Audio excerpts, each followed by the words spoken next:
All right. Welcome, everyone, to the School of Greatness podcast. Very excited about our guest, John Levy, in the house. Good to see you, man. So good to see you. Pumped for this. You got a new book out called The 2 a.m. Principle, Discover the Science of Adventure. And the cool thing about your book here, you have a little spinning wheel on the front to show people who are watching the YouTube video where you can choose kind of like your own adventure, and you kind of break it down here. So I'm very excited about this. The Science of Adventure. You are essentially a social experience scientist yourself, correct? Yeah, absolutely. And tell us a little bit about that. So I'm a human behavior scientist. Mm-hmm. I do actual research on human behavior, anything ranging from why do people date on mobile networks, or like Tinder, Hinge, stuff like that, to why people use coupons or not. And I'll do research to kind of figure out what you'll do, how to affect your behavior. And I specialize kind of on two things. One is influence, what affects your decision making, and then the second is the science of adventure, what causes you to live a fun, exciting, and remarkable life. Yes. And you have a great quote in here, or a great saying about the 2 a.m. principle, and what is that? Oh, that nothing good happens after 2 a.m. except the most epic experiences of your life. Now, someone would probably have great debates with you and say, well, having a good routine and going to bed by 11 o'clock every night, so I have like good sleep patterns, so I can be optimized during the day, I actually might have a better experience. Oh, yeah. But you say that the greatest experiences you've ever had are after 2 a.m. I would definitely agree on that. And I think that routines are critical, right? So there's a difference between living an exciting life and being really productive, right? Right. So when I want to be productive, I follow a routine. You go to bed at 10 o'clock at night. Maybe not 10. I mean, I like the quiet hours to get some work done, and it's and especially I live in New York, so it's so active that I don't even get home until later hour. Yeah. But those quiet hours are critical, either early in the morning or late in the evening. But when you're talking about excitement, you need something that stands out. And it's really tough to have something stand out and be part of a routine. And so in those portions of your life where you're really dedicating yourself to push your boundaries, grow, you're going to find that it's tough to grow when you're in a routine in the same way. And so you're growing a different way in a routine. Yes, Maybe people say in a routine, well, you're going to get stronger. You're going to do, You optimize in a routine. Right.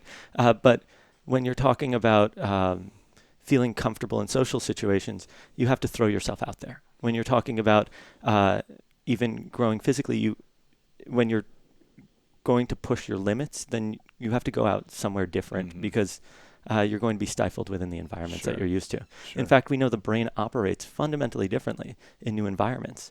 Our brain reacts by wanting to explore and understand, right? Because I think the theory is that if I'm alive right now and I recognize and understand the environment, I'll continue to be alive. Right. But if I'm in a new environment, then hold on, I need to understand what's going on in order to continue my life. Right. And so we develop this thirst for exploration when we're in new environments. And that's when I discussed this at length in the book. Now, were you growing up, did you not have any adventure? Were you like this nerdy kid that was scared to risk things? Or I would say that would be a lovely description of myself. It was way worse than that. Okay. Oh, my God. I mean, so bad. I was the geeky kid before it was cool to be geeky, right? So at a certain point, people had iPhones, and so apps were cool, and there were these billion-dollar .com success stories, and so you have a startup, you could be really successful and cool. When I was growing up, there was none of that. I was like the biggest loser because I liked programming and Star Trek and all the geeky things. And in 8th grade, my teacher, bless her soul, threw out the seating chart for our classroom, and then let all of us secretly submit 2 people we want to sit down next to and 2 people we don't want to sit down next to. And through this really unfortunate series of events, I found out that nobody wanted to sit down next to me, and I was heartbroken. And I had this choice of either I'd be relegated to a life of solitude, or I would dedicate myself to understanding what causes the decisions that we make and what causes people to connect and relate and become friends.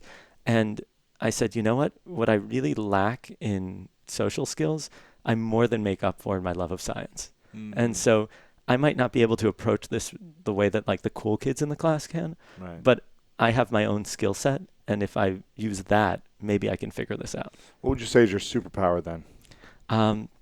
Wow, my superpower is in finding patterns, Huh. right?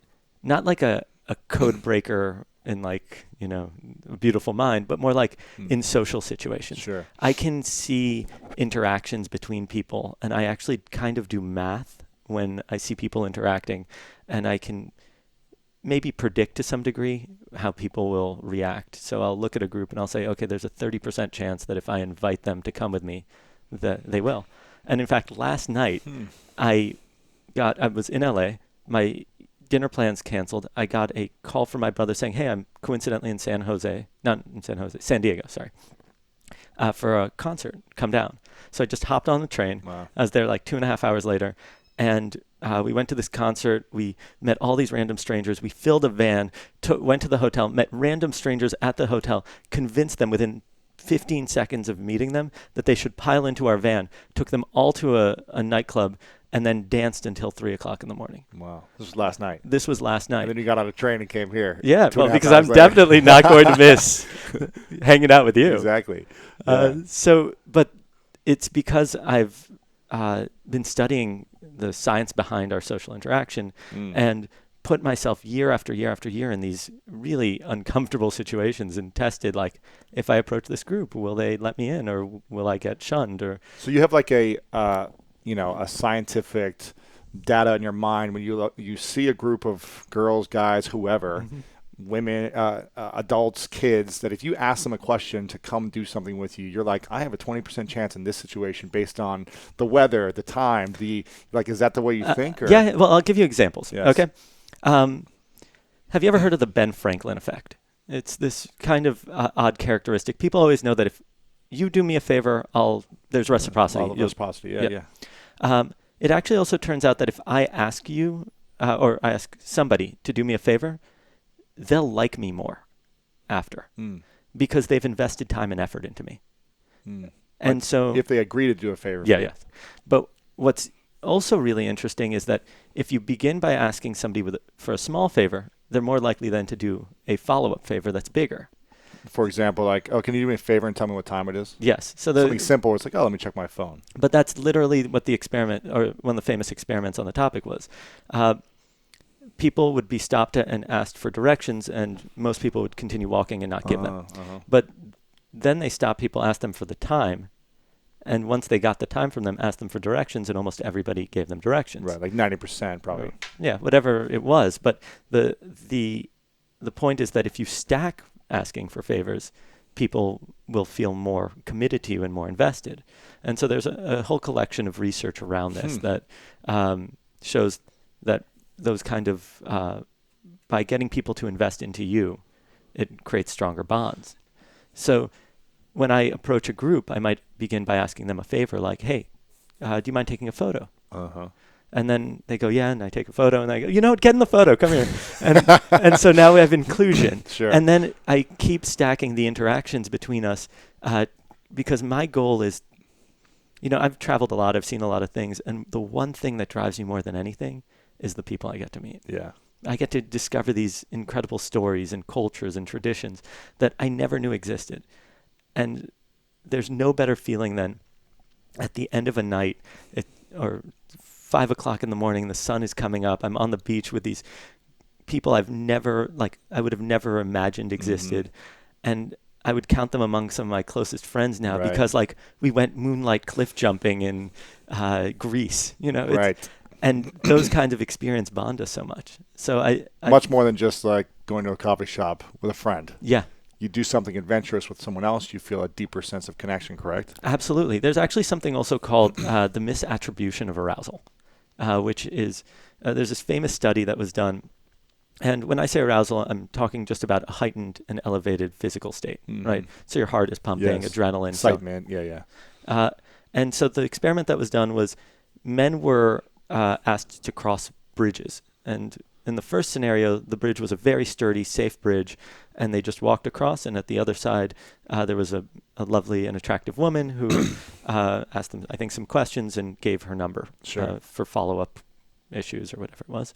And then the second group had to cross a high ropes course bridge. So their heart was racing. Mm-hmm. And when they got to the other side, same thing, there was a woman there. And what happened was that the men who were on the high ropes bridge ended up calling her disproportionately, asking her out. Really? And the belief is that because they had that elevated heart rate and that elevated state of arousal, then they confused it for attraction. And so it had them act more. Similarly, you can accelerate the way that you bond and connect with people by heightening the situations that you're in. Right. So when you can create this level of excitement and fun and joy, my belief is that it really goes and accelerates the relationship. What are some examples you can do to elevate that, or the arousal in any type of situation, whether you're, You know what I'd love to do is I would like to give a definition for adventure. Okay, because I spent a lot of time looking for a unified explanation of what an adventure is. And here's how I define it. An adventure is an experience that is exciting and remarkable. Now, it has to be remarkable because as a species, we've spent thousands of years passing our knowledge down through an oral history, through commenting on things. And just like why people listen to this show is that the content that you're providing is remarkable. It's worth talking about. Mm-hmm. Unless the experience is worth talking about, it's not culturally significant. Right. 2, possesses adversity and or risk, preferably perceived risk. Now, not like I'm going to die risk. Precisely. But I feel like terrified that it could happen. So like if you go cliff diving, if you go bungee jumping or skydiving, right? Skydiving is incredibly safe in comparison to climbing Everest, which has a huge fatality rate, which means that you can experience a heightened physical response as if you're in danger without actually putting yourself in any real danger. Mm-hmm. And so, and then the final is, the third is it brings about growth. The person you are at the end is distinct from the person who started, right? Because if you look at any great journey, the hero or heroine is changed by the experience. Right. And so just like my hunch is that when you bring guests on here and talk about growth, the benefit of going through a lot of experiences isn't just the stories you get to tell, it's the person you get to be in the process and the person you become, because when you've expanded, you have a new skill set. Yeah. And that's what the real prize is, that now I can do all these additional things that I previously couldn't. So things that can elevate the experience are things that just stand outside of our comfort zone. Right. So I say that there's 3 basic boundaries. You can claim that there are more, but there's physical boundaries, right? I'm scared of climbing over this wall and sneaking in somewhere. Right. Or I'm scared of trying to run a marathon because, oh my God, it's going to, hurt. Like who knows what. Then there's social boundaries. Now these are boundaries that aren't necessarily real, right? It's perceived like rules or perceived fears. Exactly. Like, oh, I could never go up and talk to this person and ask them to come on a trip with me. Yes. In 10 seconds, like you've done, right?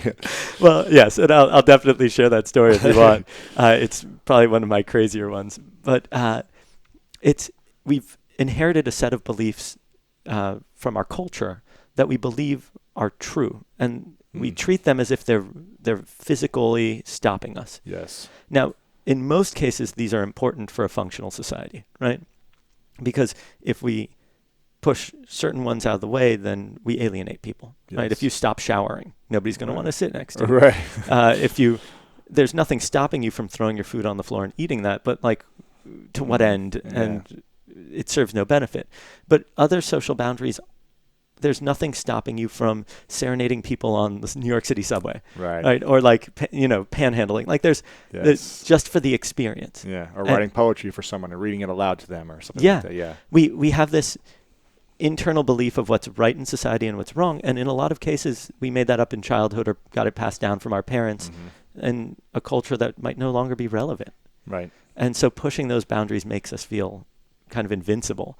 The problem is that you have to be careful. There's something called the winner effect. And that's when you experience a win, your body floods with testosterone. And in nature, the idea would be then you're prepared for your next battle and you have a higher chance of success. But if you keep winning and keep winning and keep winning, you get to a point where you think that you can't fail. And then you're at risk of really hurting yourself. So animals in nature that experience this spend too much time in the open and then get hunted, or they get into fights that are unnecessary and get themselves killed. Gotcha. And so there's a great book called The Hour Between Dog and Wolf, which talks about how the biggest risk to our economy may have been that stock traders were experiencing this, and then they thought they couldn't fail. And then they were taking bets that were just not. Crazy risks. Yeah. Just like, I want to win no matter what, and then crash. And frankly, I didn't understand this until I went to running of the bulls in Pamplona. And I prepared for months training in cardio to do the run and survive it. And I luckily made it through the run. And then I didn't know that there's a second half where if you're in the stadium, they let the bulls in one at a time, and you go toe to toe with them. No way. Now I'm completely flooded with adrenaline and testosterone and dopamine, right? Like my neurochemistry is off the charts. And so I decide, it's obvious. I'm going to run up to this bull and touch it. Oh my gosh, you're crazy. And so I go and do it, and then I'm like, wait, that's still not enough. I can definitely do something way tougher than that. I can ride the bull. So I run up to the bull, and I slap it on its butt. No way. So you touched it the first time, I just touched it. I was like, yeah, it was fine. And I was like... And then I slap it on its butt and I run away, and I was like, okay, there has to be something more intense that I can do. So you slap it on butt, nothing. It it responded, but I got out of there. And you were like, there was someone else there that he started chasing or whatever, And then other people do crazy stuff. They jump, on the parkour bull. style. No, over. No way. Yeah. Oh, yeah. How do they jump a bull? Listen, They're it's freaks. beyond the adrenaline is so high probably. Okay. And so the ultimate test in theory is when bulls enter the stadium, they open two gates and they run up a plank. And they kind of jump in. And what people do is they lie down on the ground right in front of where the bull's entrance is. And the bull is supposed to know just through nature to jump over everyone. And they clear 12 people. Literally 5 people deep, 5 people wide or something. No way. Like that. Yeah. Oh, you got to see the photos of this. So I'm like, yeah, I'm going to take the safest position, right, all the way on the left, and the bull's coming at me, and I am crouched down on the sand. Oh my gosh, you're insane. And it's going to make its jump, and it slips. Oh no. And I knew, in that moment, I'm dead. done. I am done. And the bull misses its jump, lands flat on my back. No way. Full hoof, and I lose all feeling in my torso. And gosh. There's thousands of people screaming, and it just goes quiet. And I am not sure if I'm paralyzed or not. And time stops. And I'm literally sitting there thinking, not even sitting, I'm just pushed into the ground, thinking, I have spent my life living on the edge of craziness. And now I might spend the rest of it in a wheelchair. My gosh. And I have to be either okay with that or I'm going to regret it for the rest of my life. And I'm like, okay, this is it. I'm okay with this. And I'm not going to change, even if I'm in a wheelchair. Wow. And time started up, and I literally was shouting at my legs to move, and somehow they started moving, but it was really clear something was wrong with my torso. I'm shouting for a doctor, but literally nobody's responding because there's too many messed up bodies. Everyone's getting messed up. Yeah, so the people are dragging bodies out of the way. Gosh. And somebody taps me and is like, oh, go, there's triage. I go in, I start passing out, and a nurse helps me and shakes me awake, and the pain was so overwhelming I couldn't speak. And a doctor came over, and eventually I was like, no, I wasn't hit in the head, it's just my shoulder. And he takes my arm, extends it, and starts rotating it. Oh. I'm literally holding back screams. Yeah. And I'm not sure if my shoulder's dislocated, broken, what's going on. But you feel extreme pain. Oh my God. No, nothing I've ever experienced. Yeah. And he goes, it's just a contusion, get out of here. And Wow. I'm like, first of all, what's a contusion? Sure. Second of all, I'm not going anywhere. I was just going unconscious. Yeah. And he's like, you have 2 minutes, and a contusion's a bad bruise. And all I could think is bruising is what happens to fruit, not world-class adventures. This is far too embarrassing. If I had a broken bone, it would be okay. So I end up at the hospital, and I have this photo of me at the emergency room, separate doctor, And he's like, you shouldn't get on a plane. There might be air trapped around your Swelling lungs. And if you go and fly, your lungs will collapse midair and you'll die. And there's this photo of a hoof print in my shoulder. Oh my gosh. It's a full, like, you look at it and you see. Do you have this photo somewhere? Yeah. Oh wow, I have to see this. And so it's literally imprinted into my body. It's like 2 tons of a beast. Yeah, it's like jumping on you. 1,500 pounds, right? And I took 6 months of physical therapy. I couldn't get in and out of bed by myself. It was like a total mess. So I've been there. I've had experiences like that just from playing football. Breaking ribs and not being able to move and just being miserable for months. So I feel the pain, but that's crazy, man. It was absolutely insane. I still have like back problems, and wow, I'm lucky to be alive. That's great. So, well, it was worth it. It was worth it to be the type of person that does it. It's not worth it to have the injury. Yes, exactly. Just like it was, you'd never look back at your sports career and go, no, I wish I wasn't an athlete, because it defined you. It defined your character. It made you grow. Mm-hmm. But I wouldn't be me if I didn't say yes. Yeah. You wish it wouldn't have gotten landed on. Yeah. You could have had the experience without the pain. Exactly. Sometimes you get a little messy when you go after some adventures. Yeah. And this one was more risky than others. And you knew that people get injured every year and that the possibility is 50-50 probably. You never know. Yeah, it's completely unpredictable. And a lot of people also get injured because other people act crazy, and so they stampede on each other. So listen, those things are dangerous, and I do not recommend it to anybody. And there are people every year that don't come home. Yeah, it's crazy, man. Yeah. It's crazy.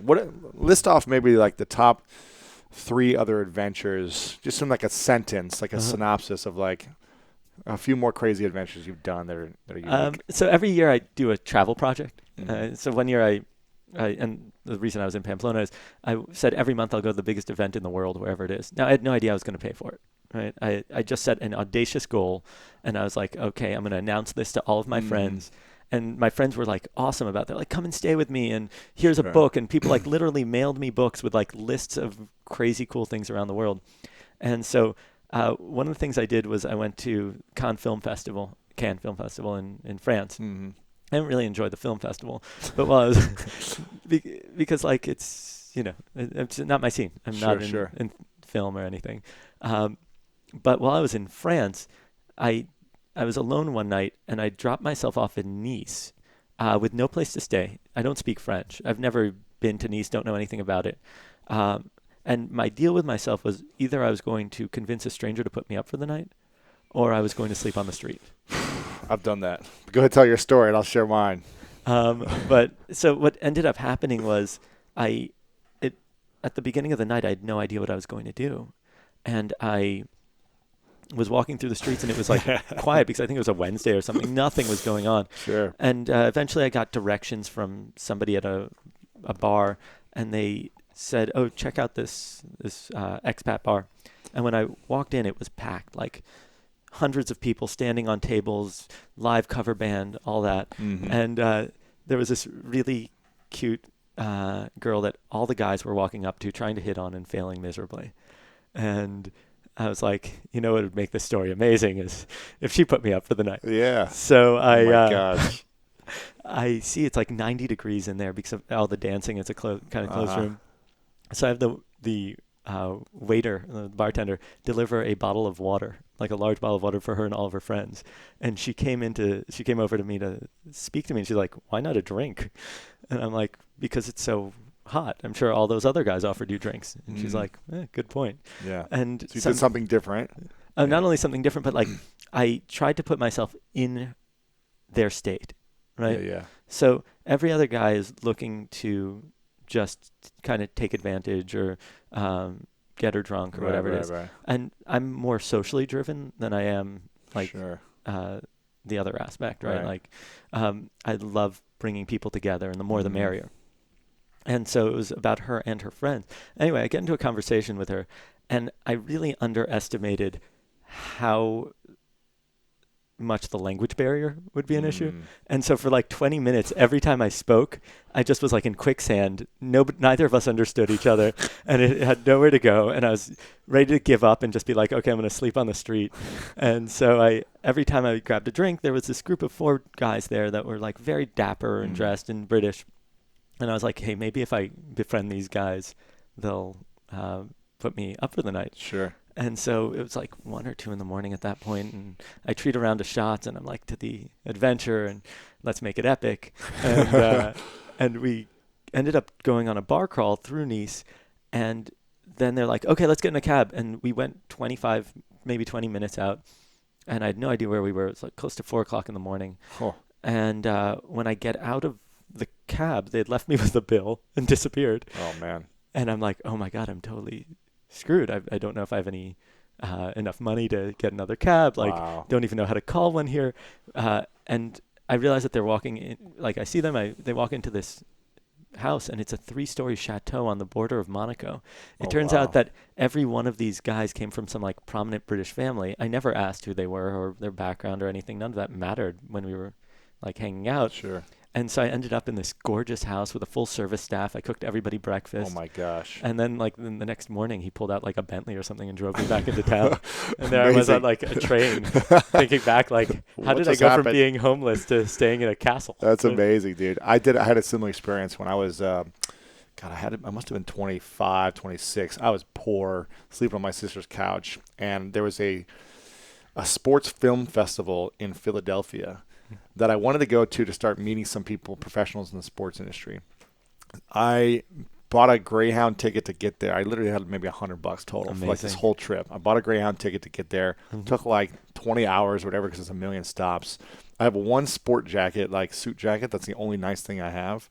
And I'm trying to look professional, but this is my first event I've ever been to. Wow. With like adults, right? And I remember I had a hostel for the couple nights I was there. And it was like $16, $17. The first night I get there, 20 bunk beds in the room, all European guys. And I get back late, probably 3 or 4 o'clock at night, and there's throw up all over the door, over the floor, in the bathroom, miserable. Everywhere. And they're just snoring like European dudes. And I was just miserable. But I was like, this is all I can afford. The next night I go back there, they say, sorry, we overbooked. We don't have your bed anymore. So it's like 2 a.m. at this point. I try to call my buddy who had an apartment there. He was already asleep. I'm literally walking around with my carry-on luggage or whatever in the streets of Philadelphia. And I'm like, I'm going to have to sleep on like this thing here, like the bench or wherever, because my Greyhound isn't until later the next day. Like, what am I going to do? Yeah. So I go into a bar, and I don't drink, but I go into a bar and just strike up a conversation and just see if I could have someone let me crash. And I remember convincing this guy to let me crash in his futon and just like building a relationship, building rapport. I'm not sure what favors I asked or anything like that, but I was just building connection. It was like, I have nowhere to sleep tonight. Can you let me crash? And ended up letting me in, and it was great. I don't remember his name That's incredible. But it's amazing what we can create as human beings if we put ourselves out there. Yeah. If we give ourselves a challenge and we're able to connect with other people and really go for it. I think we can do anything we want. With no money, with no plans, we can make it happen. One of the things that I say is that I discovered there's 4 stages to every adventure. And contrary to popular belief, people think that most adventures happen by random luck or chance. But if that were true, we'd all live similarly exciting lives, right? If it's just random. And we don't. So there's something that people embody that live really exciting lives and other characteristics that people embody that have them live more tame lives. Right. And so when the first step of any adventure is to establish the right elements in place so that anything can happen. Most important is the people you're with, right? And I'm sure you have people often come on and discuss how like, oh, your 5 closest friends or you're the average. And there's research by, do you know, has anybody ever discussed Nicholas Christakis and James Fowler's research? No. This is, and listeners, you are going to love this. This is one of my favorite studies of all time. Christakis and Fowler were curious about the obesity epidemic. And what they did was they were curious if it was an epidemic that transferred from person to person, like a cold, right? Somebody sneezes, it passes, or if it's a percentage of the population, right? Certain diseases that just randomly occur, percentage of the population. And which one is it? It turns out it transfers from person to person. So if you have a friend who's obese, then just knowing them increases your chances of obesity by 45%. Wow. Let's say I don't know that person, but I'm friends with you. So I have a 25% increased chance. My friends who don't know anybody else have a 10%, and their friends have a 5% increased chance of obesity. Christakis and Fowler found that this effect is also true for smoking, voting habits, divorce, marriage, happiness, and wealth. so on. Probably generating wealth, right? Everything, like all of it, passes through your social network. If all your friends are making a lot of money, you have a greater chance of making a lot of money. Absolutely. If all your friends eat junk food, you have a greater chance of eating junk food. And that's exactly, because if I'm at a meal with you and you're eating a lot, and you're probably eating more than me because you're an athlete and you're a big guy, then I'm compelled to eat more because I have permission now. Mm-hmm. And so that's just one of the many ways that we affect each other.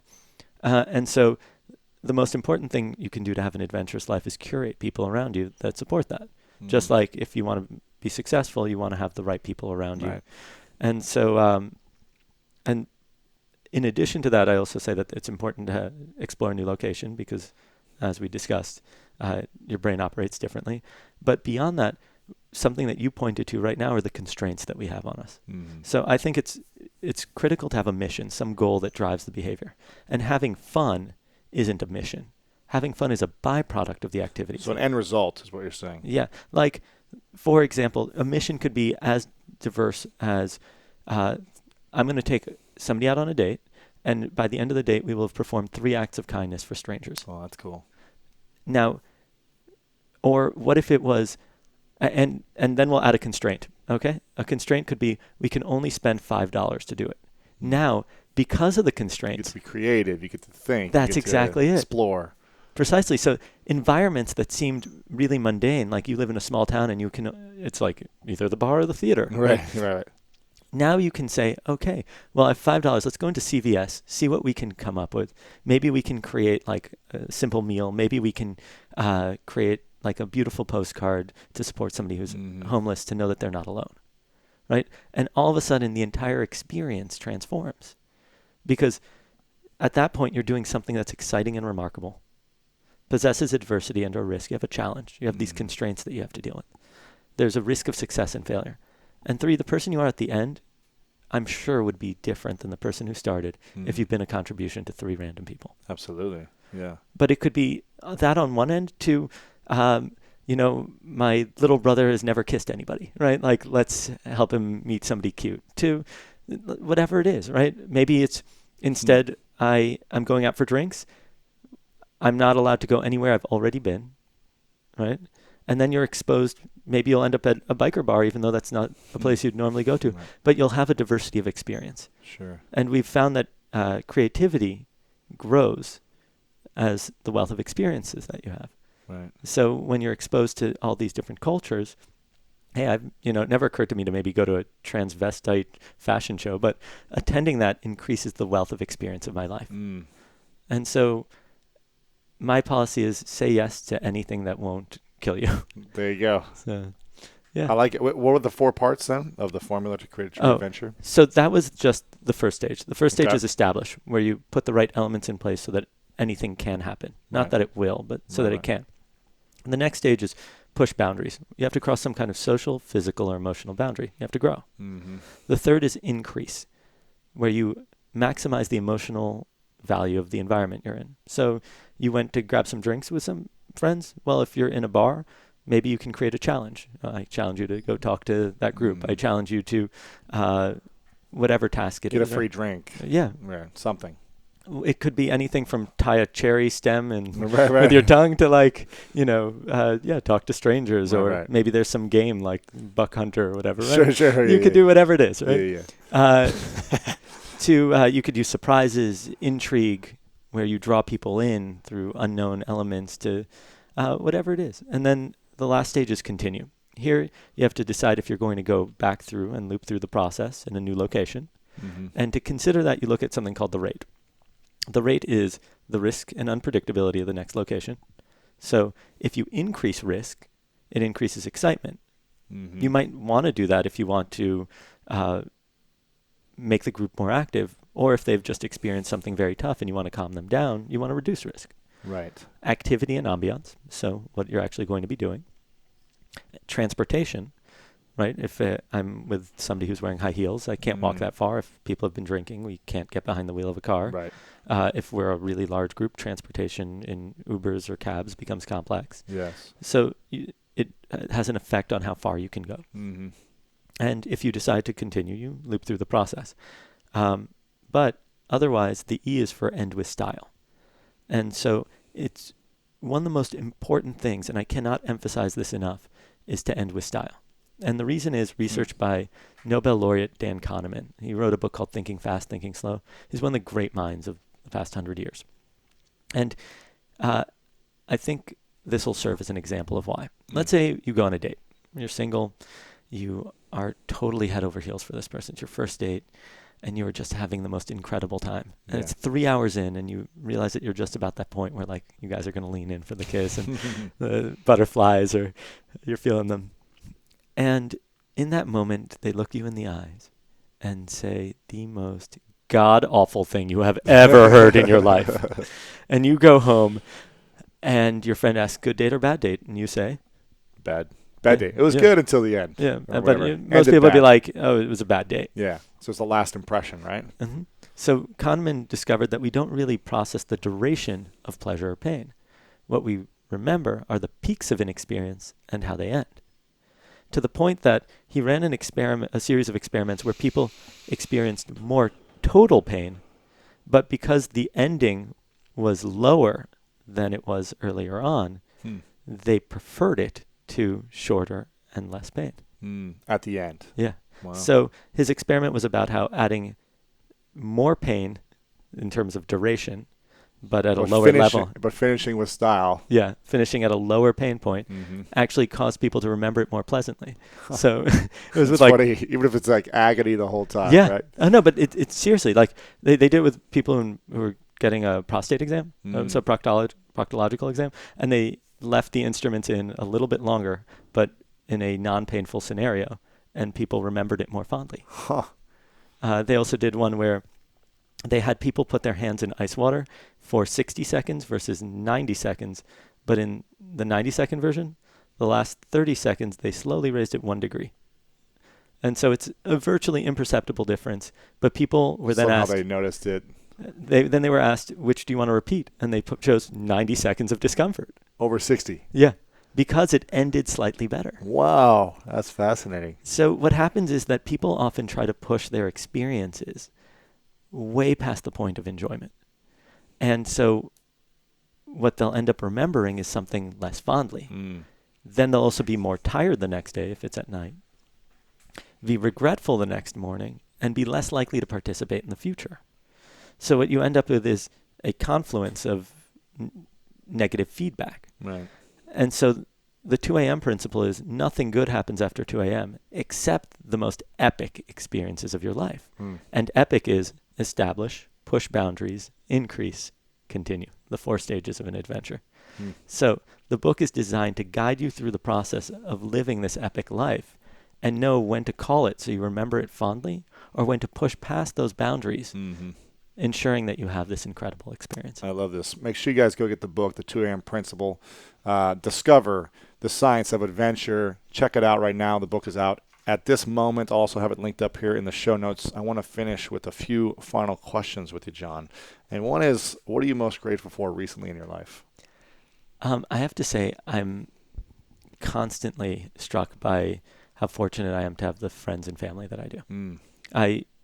Who you end up with in terms of family is a lottery. Yeah. And I have an incredibly loving, supportive family and I was a difficult child, dyslexic. I grew up with all these learning disabilities and everything, and they just stuck by me. And I never thought I'd be able to write a book, but they were like, no, you go. Me and you, same man, the same thing. It's crazy. And I have this incredibly supportive community of friends. I've been very careful to bring them together, which is how we met. And, yeah, absolutely. And I was like, I want good people in my life, so we ended up becoming friends. Absolutely. And that's probably what I'm most That's thankful cool. For. And what do you also have the Influencers Dinner, which tell us quickly what that is. And sure. So I looked at how to connect with the most influential people in our culture.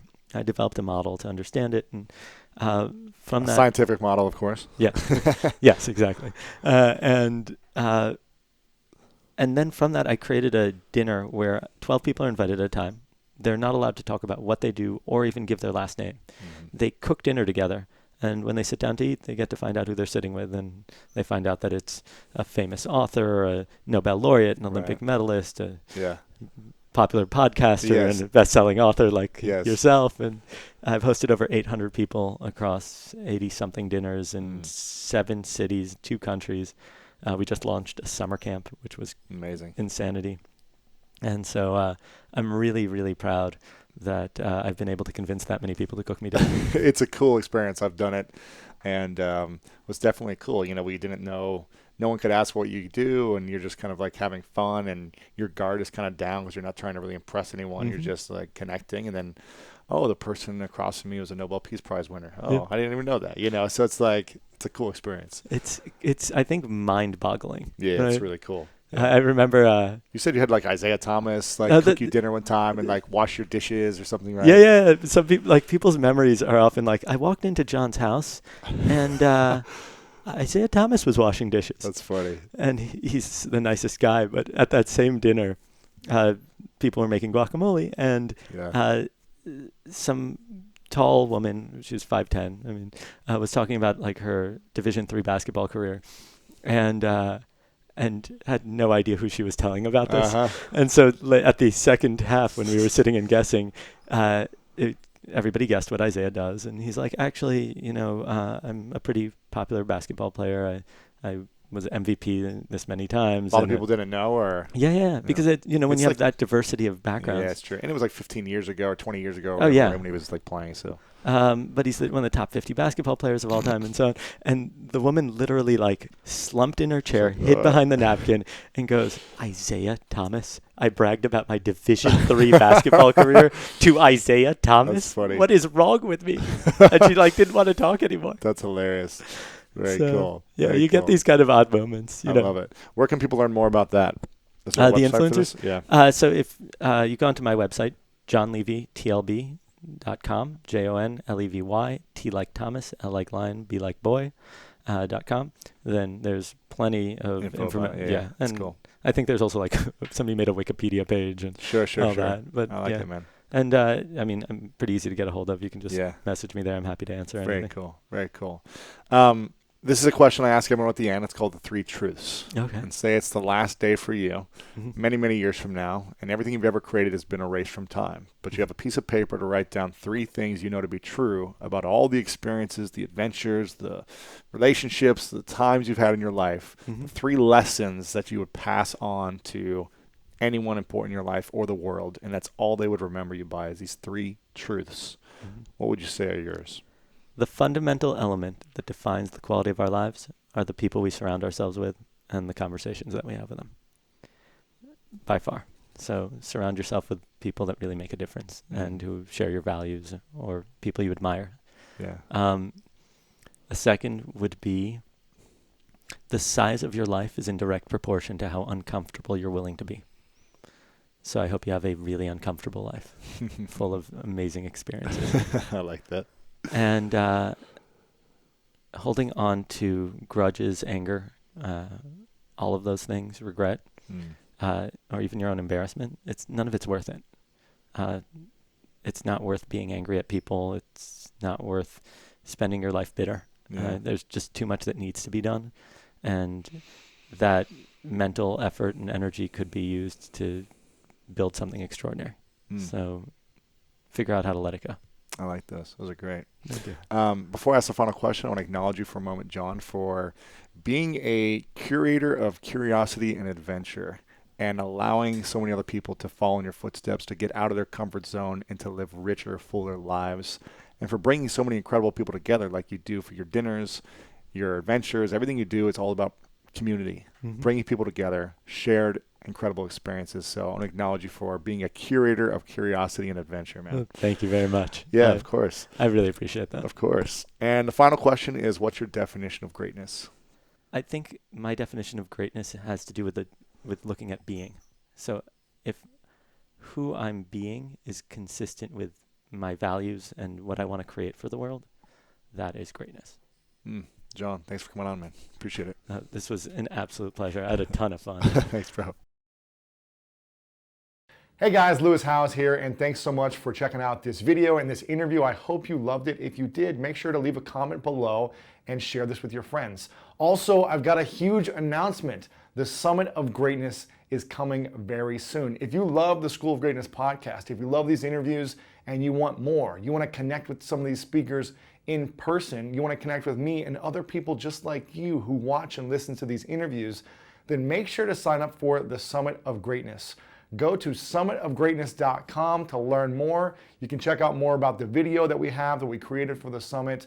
There's a link in the description below as well. It's summitofgreatness.com. Check it out right now. I hope to see you there. And again, thanks so much for watching this video.